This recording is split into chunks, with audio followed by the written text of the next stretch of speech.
Movie નું હોય તો આપણને વધારે યાદ હોય. હમણાં જો આપણે એવું કહીએ કે ભાઈ આપણે ડીડીએલ મૂવી જે છે એ કેટલાય જોયેલું છે, હા ડીડીએલ મૂવી કેટલાય જોયું છે.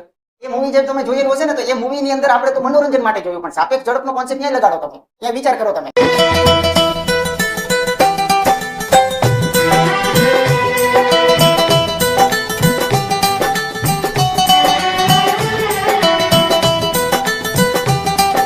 હું તમને એક બીજું એક્ઝામ્પલ આપું, એક્ઝેક્ટ પરફેક્ટ એક્ઝામ્પલ કે દાખલા તરીકે આ ટ્રેન છે, બરાબર? તો આપણે જાણીએ છીએ કે આ ટ્રેન જે છે એ આ રીતે જતી હતી અને એની પાછળ જે ટ્રેન ઉપડે છે તો એની પાછળ જાય છે. આ ઘટના જોયેલી છે ને એની અંદર.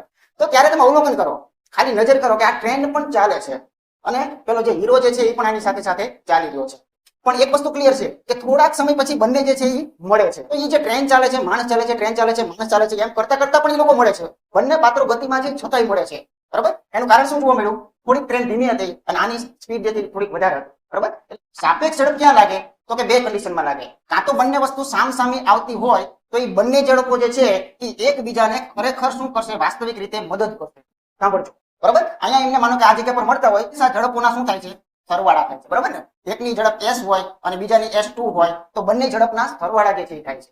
અને મેં હમણાં તમને ડીડીએલ નું જે ઉદાહરણ આપ્યું કે બંને એક જ તરફ કે એક ટ્રેન ની અંદર જાય છે ને એની પાછળ બીજો દોડે છે, બંનેને ભેગા થવું છે, બરોબર છે? તો બંને એક જ દિશા તરફ દોડે છે. પણ એક ગેરંટી છે કે આ જે છે એની જો 50 ની સ્પીડ, પાછલા વ્યક્તિની 50 ની સ્પીડ હોય અને આની ઓછી હોય ને તો જ આ ઘટનામાં મિલન શક્ય છે. અન્યથા કોઈ કાળે આ બંને મળે નહીં. એટલે પકડનાર વ્યક્તિ જે છે ને એ તાકાત વાળો હોવો જોઈએ. જેમ કે આ ઉદાહરણ, પોલીસ પકડવા જશે, પોલીસની સ્પીડ પર નજર કરજો, એની સ્પીડ ચોર કરતા વધુ હશે, બરાબર ને? તો આવા વ્યવહારિક વસ્તુઓ પણ મગજની અંદર રાખવાની છે.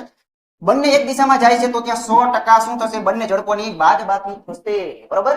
બંને જે ઝડપો ચાલે છે એની બાદબાકી થતા અંતર ઘટતા એક સમય એવો આવશે કે બંને મળશે.